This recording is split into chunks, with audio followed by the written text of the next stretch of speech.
নমস্কার, অর্পিতার ভালোবাসার হেসেলে আপনাদের সকলকে স্বাগত। আজকে রবিবারের দুপুরে একটু মনে হলো একটু অন্যরকম কিছু বানাই, তাই ওই একঘেয়ে কাতলা কালিয়া না বাড়িয়ে একটু ধনিয়া ফিশ কারি বানালাম। আপনারা পুরো ভিডিওটা ফলো করবেন এবং বাড়িতে বানিয়ে দেখবেন। যদি ভালো লাগে অবশ্যই কমেন্ট করে জানাবেন। এই ধনিয়া ফিশ কারিটা বানানোর জন্য আগে থেকে ম্যারিনেট করে রাখা নুন হলুদ দিয়ে কাতলা মাছটা ভালো করে ফ্রাই করে নিতে হবে। এরপর একটা মিক্সার জারের মধ্যে কিছুটা ধনে পাতা, কিছুটা আদা কুচি, কিছুটা রসুন, দুটো কাঁচা লঙ্কা ভালো করে পেস্ট করে নেব। এরপর ওই মাছ ভাজার তেলের মধ্যেই একটা শুকনো লঙ্কা আর একটু গোটা গরম মশলা ফোড়ন দিয়ে নেব এবং এটা সুন্দর গন্ধ বেরোনো পর্যন্ত হালকা ফ্রাই করে নেব। হালকা ফ্রাই হয়ে গেছে এবং এর মধ্যে কুচি করে রাখা একটা ছোট পেঁয়াজ দিয়ে নেব। পেঁয়াজটা ভাজা ভাজা হয়ে গেছে এবং এর মধ্যে এবার এর মধ্যে আগে থেকে বেটে রাখা ধনে পাতার পেস্টটা দিয়ে দেব।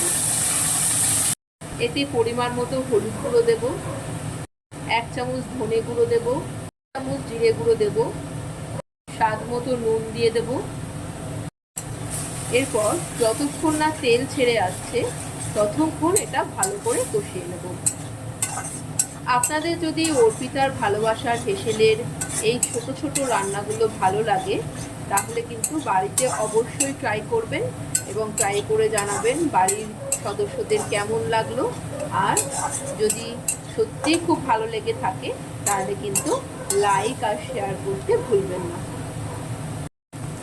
মশলাটা সুন্দর ভাজা ভাজা হয়ে গেছে, এবার এতে পরিমাণ মতো জল দিয়ে দেব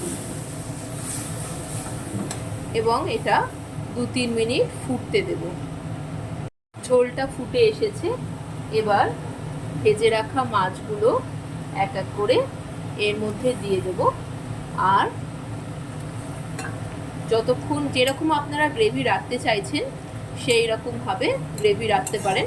আমি একটু শুকনো শুকনো করব, তাই জন্য একটু বেশিক্ষণ ফুটিয়ে নেব। ধনিয়া ফিশ কারি রেডি হয়ে গেছে, দেখুন দেখতে কি সুন্দর হয়েছে।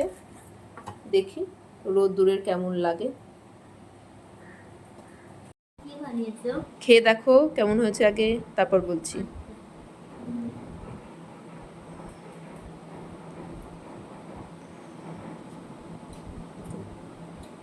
দারুণ হয়েছে। I love you, মা।